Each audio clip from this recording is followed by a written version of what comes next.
En el aire, Carlos Flores, su anfitrión, con Carlos Slink, mejor economista del 2013, nombrado por el Colegio de Economistas. Estamos hablando del pacto fiscal. Hasta hace poco, el Comité Pro Santa Cruz, a la cabeza de su presidente, y estaban de cierta forma socializando, ese término creo ya se está utilizando, se estaba socializando este tema del pacto fiscal. ¿Cuán aceptación hay en Santa Cruz en las instituciones? ¿Cómo has visto? ¿Hay apatía? No hay apatía, están todos comprometidos.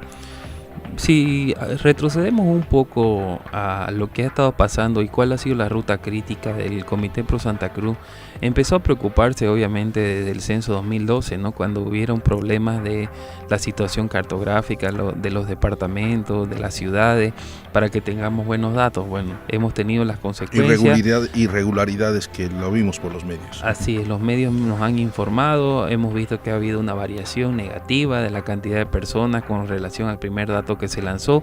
Entonces se preocupó el Comité Cívico en hacer una propuesta de pacto fiscal para el país, de Santa Cruz para Bolivia, donde se benefician los 9 departamentos. Participaron de esta propuesta la Gobernación de Santa Cruz, el municipio de Santa Cruz, la Universidad Autónoma Gabriel René Moreno y la Asociación de Municipios de Santa Cruz. Es decir, de que estuvieron toda la institucionalidad cruceña, también estuvo el sector privado, el Colegio de Economistas, participando de esto durante casi 4 meses, esta propuesta que se fue elaborando, donde se tuvieron que tocar las cifras. Lo que me preguntaba, el tema del total del presupuesto, de los 30.000 millones de dólares que actualmente se tienen en presupuesto en el país, cuál iba a ser los recursos que se iban a redistribuir, cómo se iban a redistribuir, y empezamos obviamente a analizar, ¿no?, la estructura de las cifras, de los números, bajo ciertos principios, ¿no? Primero es la de responsabilidad fiscal, ¿no? No le podemos tampoco comprometerse, podría decir, a las finanzas públicas del país y no tengamos un crecimiento sostenible. Entonces teníamos que tomar en cuenta todo este tema de con responsabilidad, elevar la calidad del gasto público. Si nosotros empezamos a analizar cifras, vemos que toda la plata que se lleva a la administración central es para manejar el aparato y la burocracia estatal, porque solamente invierten un 40% y los ministerios solamente un 2% de todos sus gastos es inversión. Todo lo demás es para funcionamiento. Entonces esto provoca desequilibrios a nivel departamental. Tenemos que promover la equidad y que las oportunidades a todos los ciudadanos, seamos pandinos, cruceños, orureños, paceños, tengamos las mismas oportunidades absolutamente todos en los 9 departamentos. Entonces, en base a todos esos principios y a las cifras que empezamos a analizar, vimos también 3 sectores muy comprometidos con lo que es generar crecimiento en la economía, como es el sector salud, el sector educación y el sector de la seguridad ciudadana, ¿no? Si nosotros revisamos todas estas cifras, en el sector salud, por ejemplo, existen serias deficiencias donde los hospitales de tercer nivel están colapsados, algunos departamentos no tienen la cantidad suficiente de ítems de salud. Por ejemplo, en Santa Cruz se tienen de que cada 10.000 habitantes existen 9 médicos para atender a estos 10.000 habitantes. Si revisamos los datos de otros departamentos, por ejemplo, Chuquisaca tienen alrededor de 17 médicos para atender a 10.000 habitantes. Gran diferencia, existe, ¿no? Mucha gran diferencia. Entonces, lo que busca Santa Cruz es igualar las oportunidades, pero hacia arriba, ¿no? El pacto fiscal es lo que se exige por estas razones: tema exactamente, educación, salud, infraestructura, agua, luz. Y el tema, obviamente, de seguridad ciudadana. Eso respecto a la salud.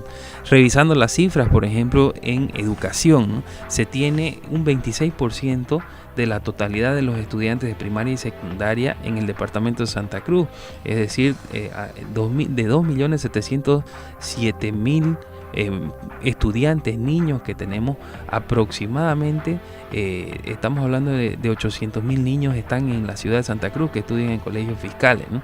Y de estos 800.000 niños, para atender a cada 25 niños se tiene un solo profesor. En el departamento de Santa Cruz, revisemos por ejemplo otro departamento, el departamento de La Paz, cada 19 niños tiene un profesor. Entonces, imagínate esas diferencias, esas inequidades, ¿no?, que existen entre La Paz, entre Chuquisaca, entre Santa Cruz y, por ejemplo, Cochabamba. También cada 23 niños se tendrían que destinar para un profesor, ¿no? Ya sea de primaria, secundaria. Hay discriminación, ¿no? Se podría decir eso, ¿no? Se podría decir analizando las cifras en bruto, claro, ¿no? Pero lo importante es de que se iguale a un promedio o que ¿A qué se debe? ¿Se debe esto a que las instituciones, veamos, las instituciones cruceñas son más dóciles al momento de exigir? ¿Por qué los otros departamentos tienen esas preferencias? ¿O en qué está fallando? ¿O hay preferencias desde el gobierno? Bueno, sabemos, ¿no?, de que el gobierno actual responde obviamente a una filosofía de Estado centralista, a una filosofía de Estado totalitaria donde concentra gran cantidad de los recursos, ¿no? Este proceso autonómico en papeles que lo hemos tenido en todos estos años más bien ha perjudicado a las regiones porque ha recortado los recursos que tenían ante las prefecturas. Por ejemplo, el IDH se ha recortado un 30% para pagar lo que es la rentabilidad. El remedio fue peor que el veneno. Exactamente. Y lamentablemente los cruceños ha sido una ciudad cosmopolita, ha sido un departamento solidario con el gobierno central, se podría decir, porque la plata no llega al final a los otros departamentos, que ha sido emprendedor en base a esfuerzo propio, en base al sector privado, ¿no?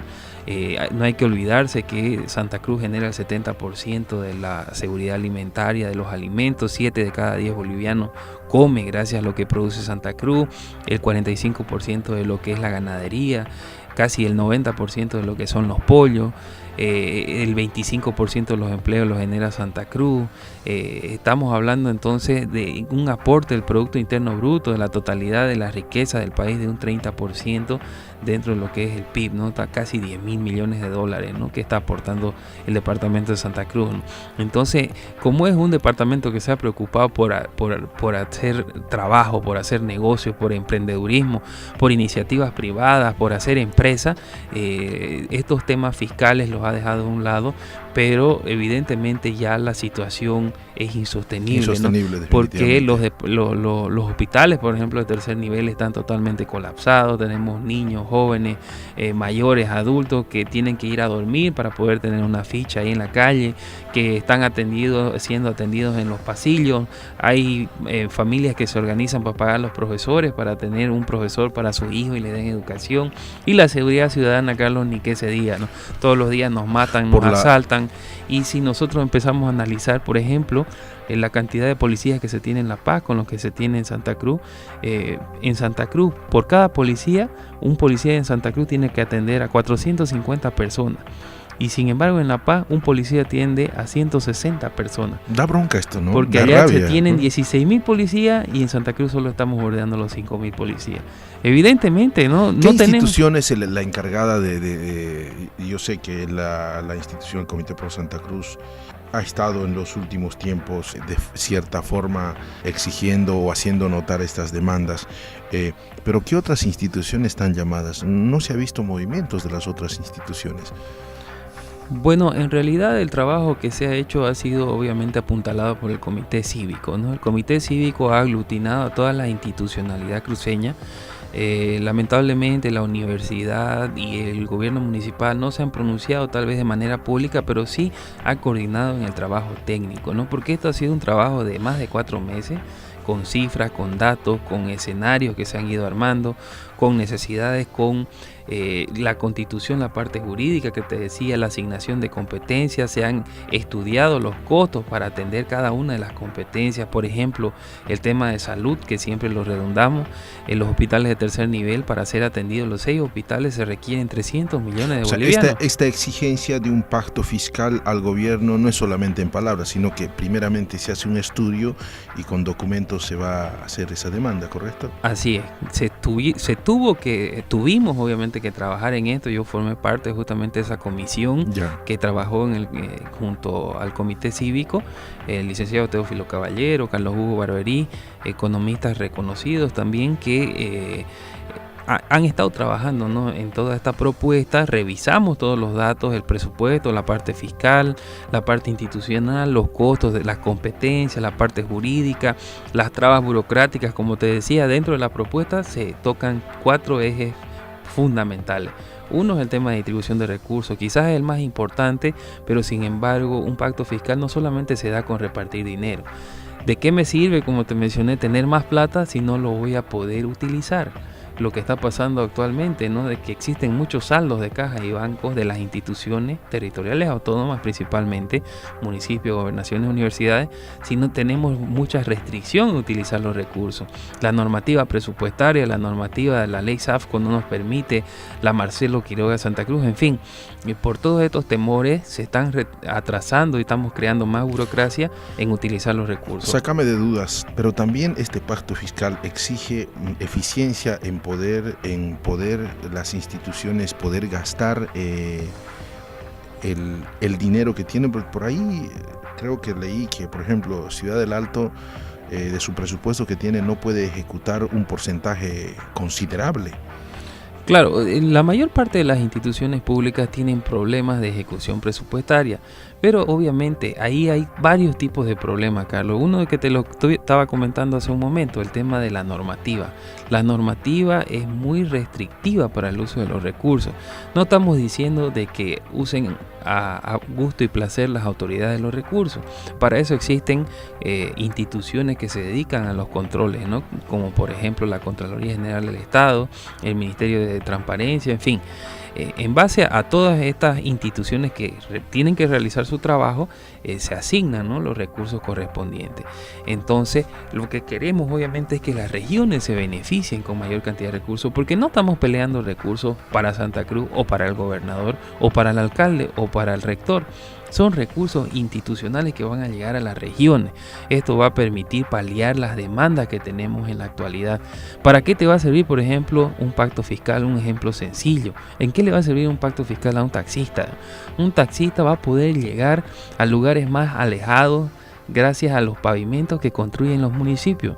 Va a poder manejar con tranquilidad sobre estos pavimentos sin que se le funda el motor porque hay una inundación como actualmente estamos teniendo, ¿no? Sí. Entonces aquí hay problemas de alcantarillado, hay un problema de drenaje que se tiene que ser atendido y sin recursos no lo vamos a poder atender. Entonces es muy sencillo este ejemplo, ¿no? ¿De qué le va a servir, por ejemplo, a una empleada tener mayor cantidad de recursos, a una empleada doméstica, a una empleada del hogar? Va a servir de que va a poder llevar a su niño a las guarderías infantiles que son asistenciadas por el municipio o por las gobernaciones en los diferentes departamentos para que ellos puedan llevar el pan de cada día a sus hijos. Entonces, con estos recursos se puede atender más las demandas de los departamentos, ¿no? Va a servir para que tengamos parques, para que tengamos canchas, para que disminuya el consumo de droga, para que fomentemos el deporte, el turismo. Porque como te dije, la plata de las gobernaciones, municipios, universidades apuntalan la inversión pública y las variables más importantes para generar crecimiento e inversión es en salud y educación, ¿no?